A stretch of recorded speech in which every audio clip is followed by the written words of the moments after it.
Hello,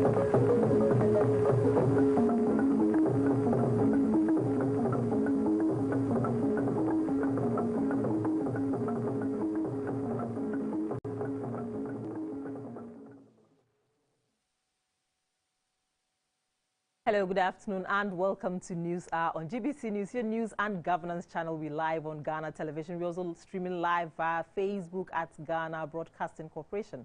My name is Rahamatu Mahmoud Jawando. A solemn ceremony on Monday morning was held at the Christianborg Crossroads at Osu in Accra to remember the three fallen ex-servicemen, Sergeant Cornelius Francis Ajete, Corporal Patrick Atipo, and Private Odate Lamte. 74 years ago, their gun and down sparked riots across the country, culminating into Ghana's independence.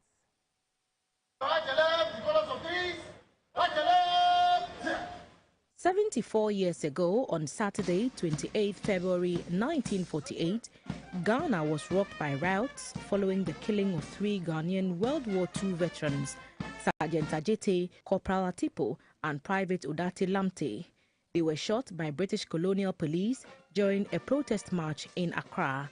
The three were among the war veterans who were marching peacefully to present a petition to the British governor. They wanted the compensation and gratuity promised them for their war service in World War II to be redeemed. The shooting incident became a milestone in Ghana's struggle for independence as it sparked several riots in Accra and across the country. At a solemn memorial at the Nationalism Park at Christiansborg Crossroads at Osu in Accra, the three fallen soldiers were remembered. DC 37209, Private Odate Lamte. DC 37609, Private Odate Lamte. It has pleased you, Almighty God, to take the souls of our beloved comrades, Sergeant C.F. Ajete, Corporal Atipo, and Private Odate Lamte out of our midst to heaven above. May the souls of all our departed veterans rest in perfect peace. Amen. Then was the sounding of the last post.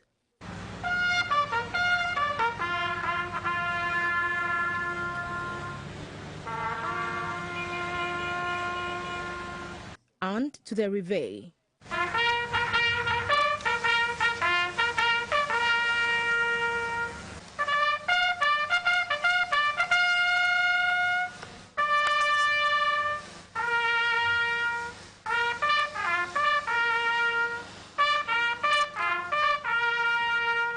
The Vice President, Dr. Mahamudu Bawumia, laid the first wreath on behalf of the people of Ghana.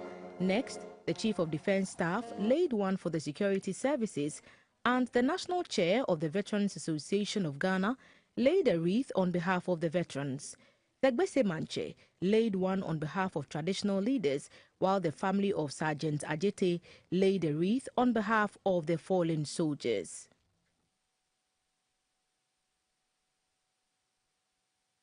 At the 2022 National Labour Conference that just ended at Kwewunkwetia in the Eastern region, President Akufo-Addo said government is implementing a policy to cut the budgets of ministries, departments and agencies by 20% this year. This will ensure physical consolidation. He added that government will work to advance opportunities for all Ghanaians to find decent and productive work. We will speak to our Eastern Regional correspondent, Michael Te Amate, who was at the conference, to tell us more. Hello, good afternoon, Michael.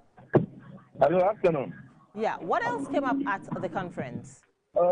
Thank you so much. As you rightly said, the President Akufo-Addo has just opened the conference.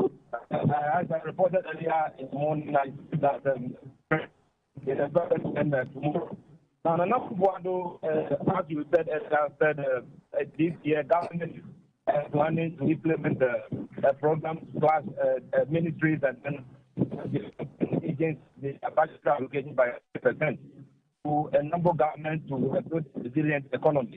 They said as the country has been hit hard by the COVID-19, it behoves on all Ghanaians to support government to bring the economy back to track.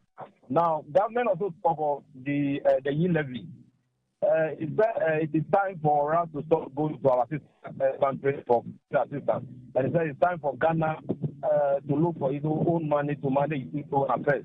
So it's begging or it's appealing to Ghanaians to support to ensure that social development in the country. Because when Ghanaians are able to accept the yield levy, it will enable government to get more money to embark on more development projects in the country, and it will stop going to our sister countries for financial assistance.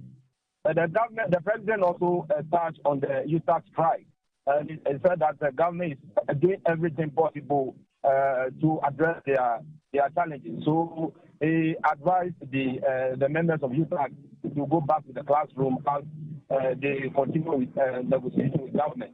And said by all means, government will address their concerns, so they should exercise patience. Thank you so much, Michael. That was my colleague Michael Te Amate, who was at the just ended 2022 National Labour Conference. Transport fares have seen an upward adjustment by 15%. The various transport associations have cited the high cost of fuel, high import duty on vehicles, increase in the cost of spare parts and vehicle lubricants as reasons for the increment. In the Ashanti region, the news team visited some bus terminals to gauge the reaction of passengers and drivers on the new fares, while some commercial drivers say the 15% increment did not meet their expectations. They expressed the hope that it will cushion them to meet their daily sales. At the GPRTU New Plans VIP station at Asafo, the station master Alhaji Ibrahim at ACCRA said the 15% increment was necessary to help them stay in business after frequent increases in the prices of petroleum products and spare parts. He noted, however, that the station had not witnessed any agitation from the traveling public since the increment took effect last Saturday. 450 no, I call 550. And the edge 600 and so called 700. And the edge 14 and so 500. And he has seen ra. Woman in Antiasia, Ubian one Buafu, Ubian himself in Viasisico. At the Kumasi Enchi station at the FEBRUARY market, also at Asafo, the General Secretary of the Ghana Road Transport Coordinating Council, Mr. Patrick Enchibu-Isiakon, told GBC News that passengers have not complained about the increment in transport fares. Yeah, no, previously, 450, 45 Ghana cedis. And here we get new percentage when it should be 53, but 53 0.5, 54. 52.5, which is approximately 53. And I say because of changes, a change in the Bebamuntino. It is about 52. And they say from Kumasi to Inchi, you get 52 Ghana cedis, and you did transport. So far, Debiano Nasha said, Yana Edin Kakra, but Kakra. By passengers with it, you know, my humanity, no more, the idea bar, the ever canonim said humanity, and Tiana SCB day, any. So far, I shall say Saturday, no, a no comments. Ubiabana surprise in this year. Now we're trying to take it, no, no. Some passengers, however, complained about the fares, describing it as unfair. Increment, no, it's kind of swift. It was short. Initially, 60 cedis, but I say 70 cedis. Me sure say but no money some 60 cedis, but apparently a bedroom 70 cedis. Increment the say it was short. So enka mo betumi mpedi for na kana nkomate so kakra. We feel say because we check percentage now. I see 15%. Adnos na 60 cedis. Now I could do 70 cedis. There were say compare will be who difference. I think say moyana janke baba say 65 krana. I think say be okay. Friday you remember say 80 wa hano mo mutu 50. Timi mi do Accra by 12 o'clock on na say 60 na eko. Na say lesson o monsa kan already. O monsa kan. Oh, man of passage na jo 12 na na o mo sha say dey adwuma. Oh, complain. You complain that you mo complain this na board den. Because near 50 cities. Saturday and an free Accra, Eba Kumasi. They could do almost 60 cities. Now, Mutu Musaya, free 50 pennies, almost 20%. I was so do. I was so do. Until 50 no at least 55 and say and from 50 cities now 60 cities.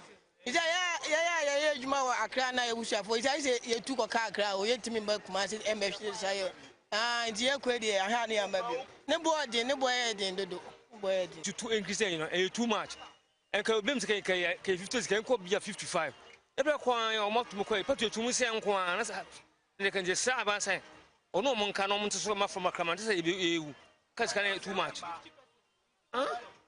so they want to do peto tu no mo abanya yema omo na say union no omo nya nhye mo bia mo nyi say na say do for na do mo pe and they did 10 seconds from 50 to 60 too much.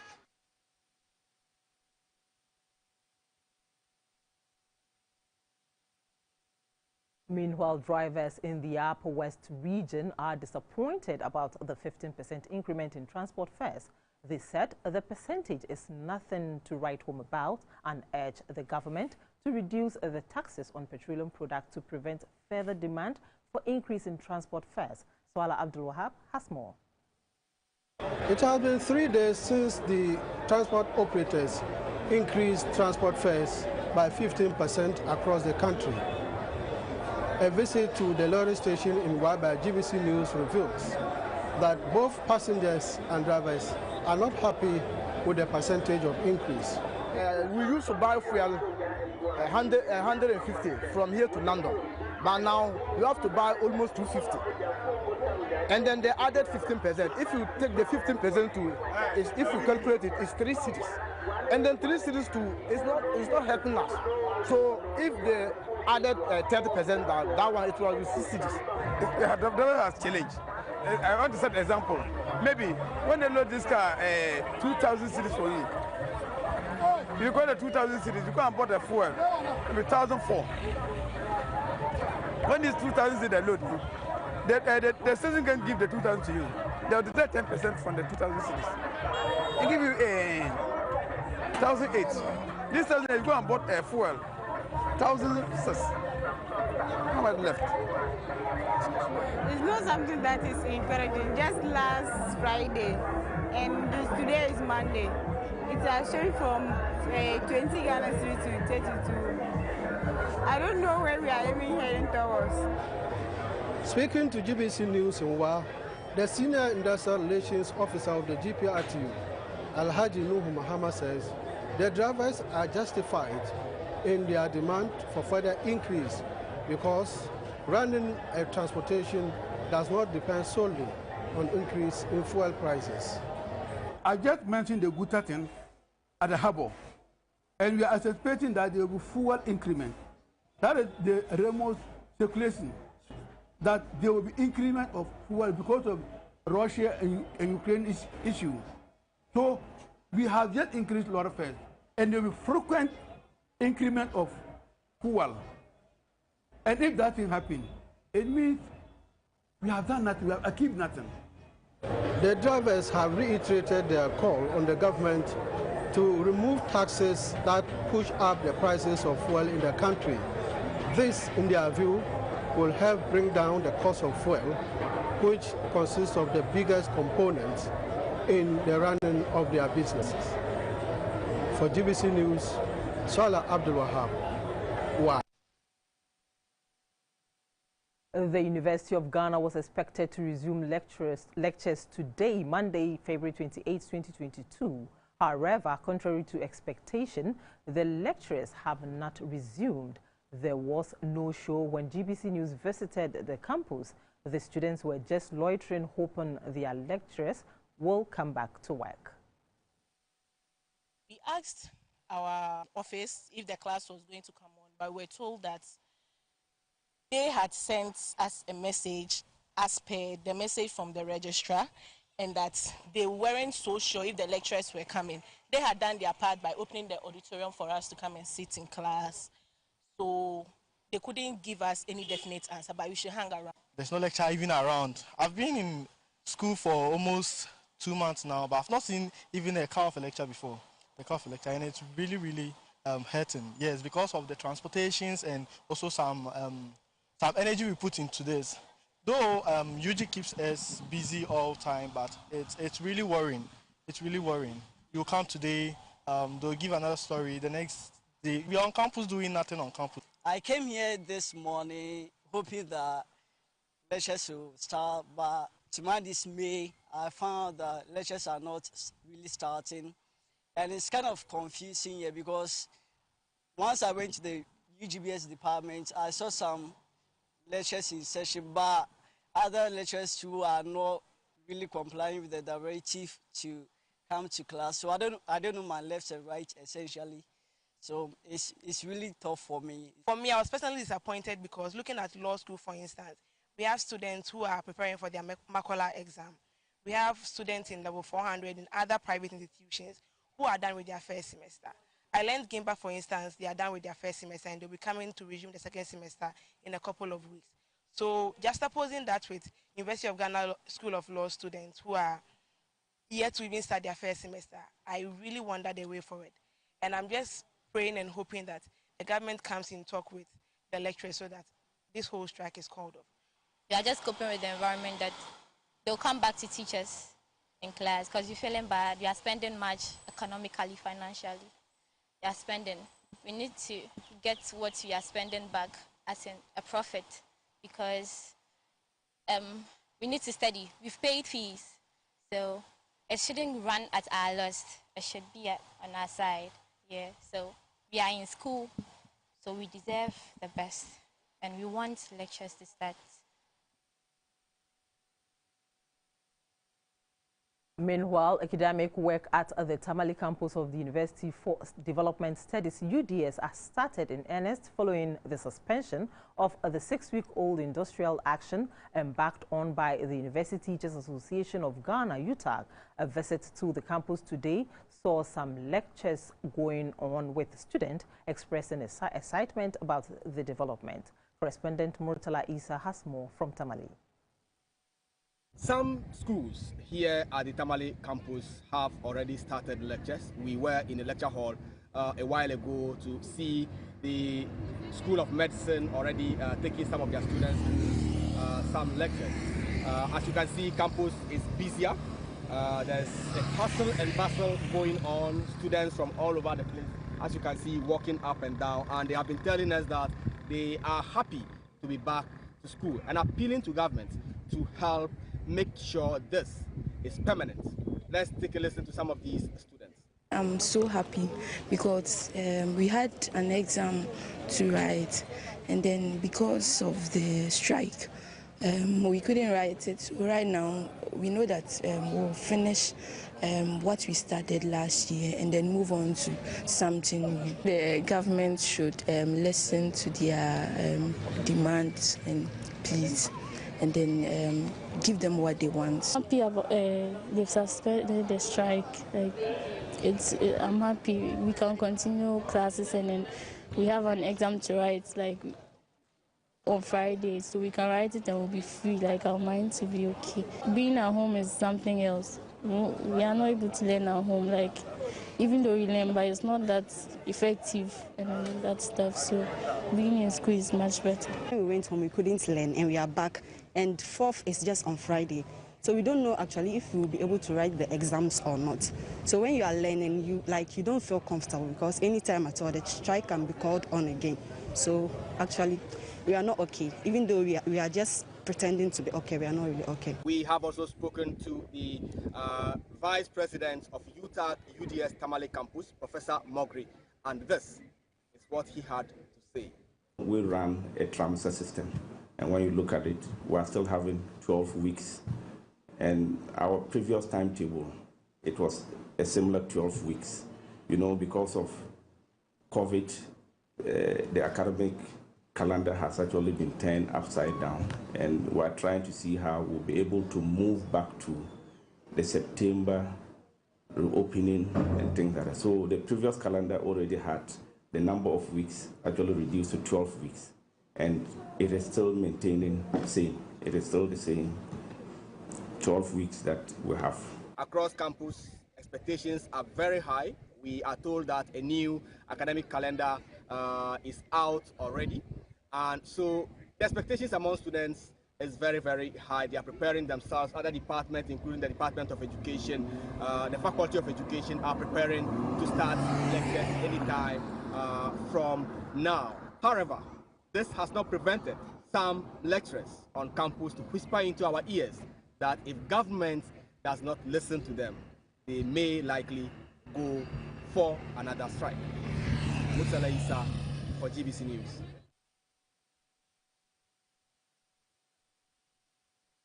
Away from education, Russian President Vladimir Putin launched a full-scale invasion of Ukraine last week that has already cost more than 200 civilian lives and drawn global condemnation. Moscow says Kyiv's forces must surrender and Ukraine should agree to become a neutral territory, conditions seen widely unacceptable by Ukraine.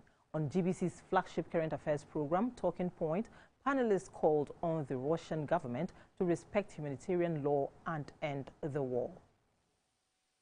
It's happening to our citizens. Essentially, is the result of a decision to target civilian sites, apartment buildings, and so on in Ukraine. And that has totally put at risk the lives of both, of course, Ukrainians, but also our citizens. And so we've called on the Russian government to respect humanitarian law and not to attack, actually to end the war, but not to attack civilian targets, you know, whatever the case may be. There should be negotiations and this crisis to come to an early end so that it doesn't spiral into other forms of crisis. Because what Russia said actually was that it's not a threat that it was going to use its nuclear weapon. It said since its economy was being attacked, it has alerted those who are in charge of its weapons. Which I take that to mean that it's going to use nuclear weapon. Following Russia's military assault on Ukraine, the Kharkiv Regional Blood Service Center was hit by shelling, leading to the injury of 3 blood donors and death of another. The recent invasion has killed at least 64 civilians in Ukraine and destroyed properties, including homes. Many West African countries, including Ghana, are making arrangements to evacuate their citizens. 24 Ghanaians are expected back home today out of the 460 reportedly evacuated. ECOWAS has condemned Russia's attacks and promised to hold back certain benefits to that country. Panelists on GBC's Breakfast Show urged the government of Ghana to do all it can to bring all Ghanaian students in Ukraine back home. The Economic Community of West African States says it is following with great concern low status in the eyes of the international community. So he's trying to reassert the former superpower status of Russia. So that is why some of these things that he's engaging in, if you don't understand the dynamics, what went on, and what he hopes to achieve for Russia, you may get the whole dynamics wrong. So he's trying to assert a Russia that has been sort of disgraced, denigrated, brought to its knees. He's trying to reassert the superpower status of Russia. This should draw the attention of the international community of the imbalances in the United Nations, because 5 Security Council members, at the time that the charter was drawn, we are not independent state, so we're not at the table to be part of the negotiation. But it's almost 50, 60, 70 years now. Don't you think that it is time we looked at the nature, the composition of the power structures within the United Nations? But I think since Obasanjo's time, and even up to Kwame Nkrumah, we have been fighting that we need to reform the United Nations system so that other countries also be part of the UN security. Meanwhile, the Economic Community of West African States says it is following with great concern the military invasion of the Republic of Ukraine by Russia, which has led to human casualties, particularly among civilians. A statement issued by the Commission says ECOWAS strongly condemns the action and calls for both parties to stop the fighting and to use dialogue to solve their differences in the interest of peace in the region. ECOWAS is also calling on all parties to ensure the safety of the citizens of all its members. At Obrasport, behind Obrasport, at Cycle, what happened? The stepfather defiled her. When she told the mother disbelieved her and she ran away. So there are many of these cases dotted around all the nooks and crannies of our nation. In October 16, 2021, a 31-year-old woman was stabbed by her 40-year-old husband in front of her 6-year-old daughter after being battered by her husband at Nyantreniasi in the ASHANTI region of Ghana. On 30th March 2021, a 38-year-old man, Gali Gallo, battered his 34-year-old wife, Beatrice Logosu, to death. The suspect, Gali Gallo, was apprehended after he secretly sent the victim's body for preservation at the mortuary. A man allegedly beat his wedded wife to death at a Trimagogo in the Ashanti region 6 months into their marriage.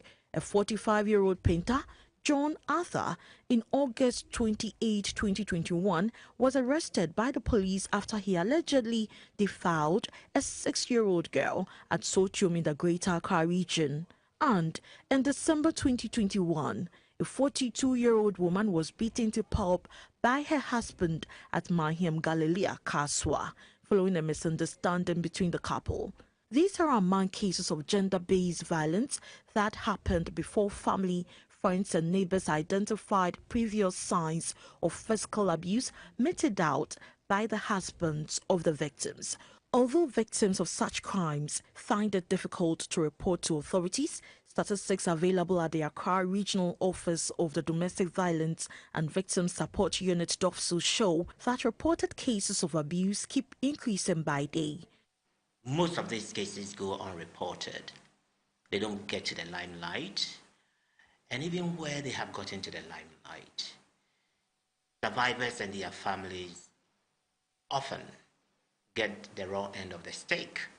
Clinical psychologist and coordinator at the Coalition of Domestic Violence Legislation Ghana, Mr. Adolphe Ewukubekwin, further reiterated the need for accessibility of specialized support system in emergency settings, especially in deprived communities across the country. Mr. Adolphe Ewukubekwin said access to justice for victims of gender-based violence is crucial in responding to the needs of survivors and changing the narrative of gender-based violence. I must admit that the police are doing tremendously well. We've moved and they are doing so well compared to yesteryears. But there are still bottlenecks, serious bottlenecks that do not offer opportunity for survivors and their family to have access to justice and to be rehabilitated well. Statistics available at the Domestic Violence and Victims Support Unit DOFSU of the Ghana Police Service indicate that 1,047 girls were defiled, while 305 women were raped in 2020. However, the number of reported cases was less than the actual number of incidents that occurred. For GBC News, Ofeyuwa Dako reporting. At an outdoor sensitization program for street food vendors and the general public has taken place at the BOLGA market in the Upper East region. It is to drum home the need for anyone who wishes to sell food in the open to go through the approved health and safety schemes of the Food and Drugs Authority before doing so. The Food and Drugs Authority sent their message through a float on the principal streets of BOLGA. They made several stops at food joints and communicated the importance of permits as far as street food vending is concerned. The FDA cautioned that it would stop food vendors who fail to acquire permits from operating. launched on the theme, No Street Food Vending Permit, No Business, the Upper East Regional Head of the FDA, Mr. Sebastian Hoto, said many people buy food from the streets daily. He said it is important to protect the health of the masses that eat food daily from the many joints on the streets. He warned that the FDA would withdraw the permit of any food vendor who, after being issued with a permit, refuses to adhere to the health and safety standards spelled out. You will always be tempted to nibble on a local snack or another, and for all these reasons, the FDA found it prudent to officially regulate and license street food vendors so as to keep a closer eye on how they produce them for our consumption. The Regional Coordinating Director, Chief Mohammed Azonko, also called on food vendors in the region to ensure that they operate around clean streets. He said selling unhygienic food on the streets has negative implications for tourism in the region. A representative from the Office of the Environmental Health and Sanitation, Mr. Mohammed Adam, called for intensified education in all parts of the region and urged the FDA to pay more attention to the kitchens of the vendors. Prizes were given to some food vendors for adhering to the basic hygiene and safety requirements. News Hour is coming to you live from GBC News Ghana Television. We're also streaming live via Facebook at Ghana Broadcasting.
Good afternoon. We do business now. My name is Morris Ogbete. Now, the Chamber of Petroleum Consumers COPEC is worried about fuel prices crossing 8 cedis per litre at the pump in the first pricing window in March. The chamber is calling on government to inject some of the profits made from the sale of the country's oil into some bulk oil distribution companies to waive off the astronomical fuel hikes.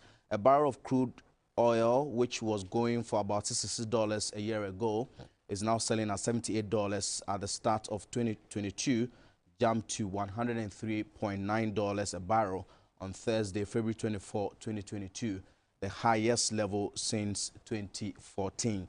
Energy prices had already been soaring in recent months amid a confluence of factors, including the COVID-19 pandemic, limited supply of growing tensions between Russia and Ukraine. Many analysts expect prices to rise much higher amid fears of major disruption to global energy supply. COPEC says government must act swiftly in mitigating the downstream petroleum pricing before the pricing window of March ends.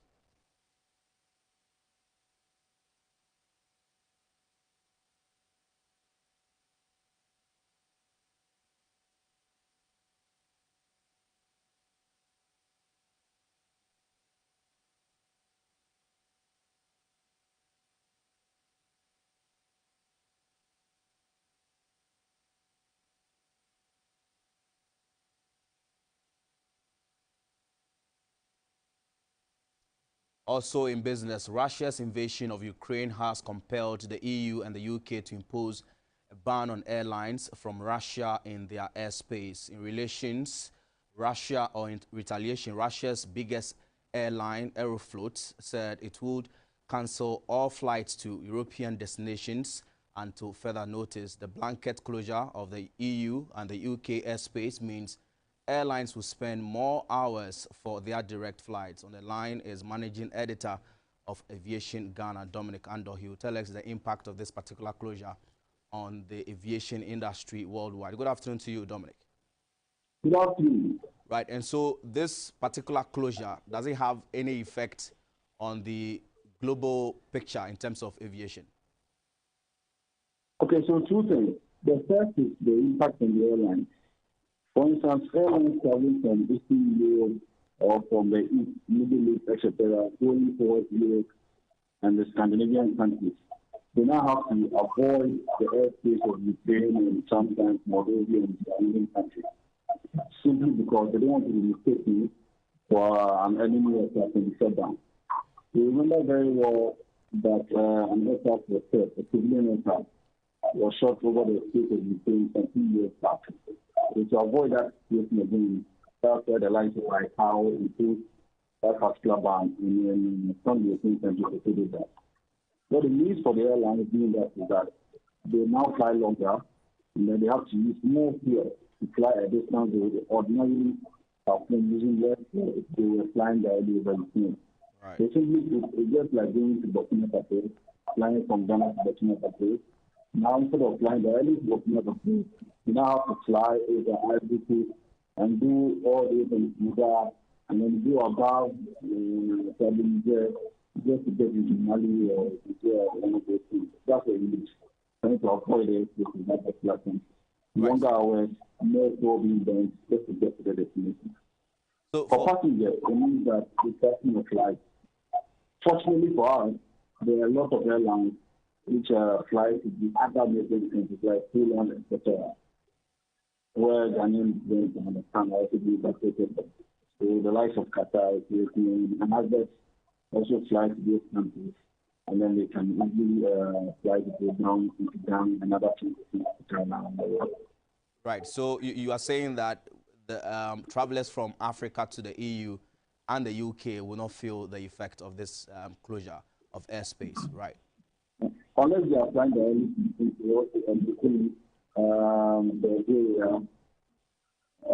Belarus, Belarus, where it's happening, then they will.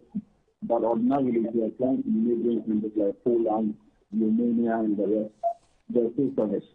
They just wouldn't fly over the airspace of Ukraine, Belarus, and the rest. But there's still service where you can fly into a new citizens or flying to Poland. They can repatriate the citizens. The routes may differ because not by over Ukraine and Belarus and the rest, but you can open the opportunities to get to the destination. It's not going to increase the cost of traveling at all globally? The cost of traveling actually may not be down directly to avoiding the airspace. airlines have to be more fuel. The cost actually we expect will go up, but it's because of the protection of the war on the prices of food. Crude oil prices just 2 days ago dropped $500 per barrel. Ultimately, it will translate into higher fuel surcharges down the line for airlines and of course other transportation. That's what we expect that to help make air traffic impact a bit. But if the other solutions are able to scale up, and then there's a lot of supply in the market, then we could pay the prices, but the price will go up about $100 we expect. But ordinarily, Russia is a big producer of oil, and then we expect that if they cut down production or they start disrupting the supply chain, there will be short supply, the demand will be up, and then price will go up. Thank you very much. The US, they scale up production, and there's a lot of supply, and the pricing will be really good. But the start now, the projection is that because of the ongoing crisis of things are in Ukraine. Right, thank you very much, Dominic. Right, thank you very much. Dominic Andor is the managing editor of Aviation Ghana. There also in business, the Ghana Infrastructure Investment Fund and the IFC, a member of the World Bank Group, are collaborating to scale up construction of green buildings in Ghana. The partnership aims at promoting the excellence in design for greater efficiencies known as EDGE certification. With regards to financing, I mean, that's one of the main reasons we have these collaborations with GIF, where GIF is now looking at financing projects that are green. I mean, even though the certification that we just did, the handover we did was for a resort, GIF is actually looking at doing more of affordable housing and then student accommodation, right? And they are making sure that projects that are green are going to get these financing. So the financing they're going to provide, first of all, is going to help these projects to be able to meet the green standard. Also on our IFC side, what we are doing is making sure that our financing is going to projects that are green. And apart from just providing the direct financing, we guide these developers, providing a technical assistance, which they may have paid for. I mean, they would have paid for to get the project to be green, but then IFC will provide will provide these developers the technical assistance that they can use to get these projects to be green, thereby reducing their cost implications. Right. We are also working with financial institutions, working with them to come up with products that are targeted at green. We are looking at having banks come up with green mortgages, coming up with green construction loans, working with these financial institutions to be able to launch green bonds. And Ghana raked in $1.9 billion from the year of return in 2019 to further consolidate the gains and strengthen existing ties between Ghana and the diaspora. The senior minister, Mr. Yao Osafo-Maafo, has called on the diaspora to increase investment in Ghana. The U.S. government is the largest bilateral development partner in Ghana. The United States is one of Ghana's principal trading partners, with trade volume exceeding $1.8 billion in 2019. To promote the economic ties between the two countries through investment, Ghana has leveraged on the ongoing Black History Festival in America to drum home the need for the diaspora to take advantage of the numerous investment opportunities in Ghana.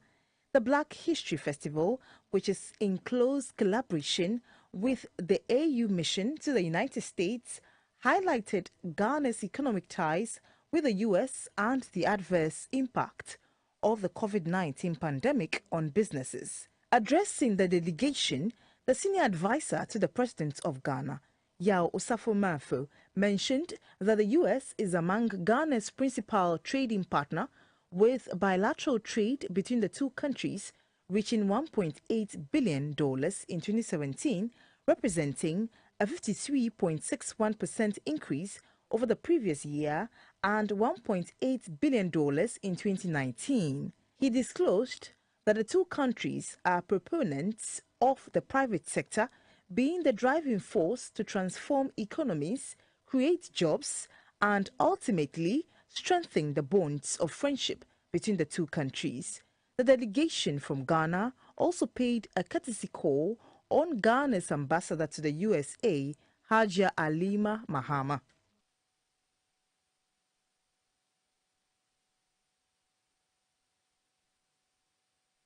We go to the interbank forex market where the cedi is trading at 6 cedis 60 pesos to the dollar. The pound sterling is going for 8 cedis 83 pesos and the euro at 7 cedis 42 pesos.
Please will continue after this break. Stay with us.